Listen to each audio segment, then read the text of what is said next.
এই দেখো, আমি এই মগটাতে জল রেখেছি, এটা পাখিকে খাবার দিই এই চালের ওপরে, তার জন্য এই মগটাতে জল ভরা।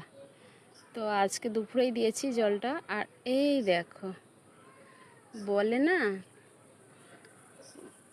গাছের বীজ যদি ভালো হয়, চারা যেখানে সেখানেও ভালোভাবে ফুটে ওঠে। তো এই তার প্রমাণ।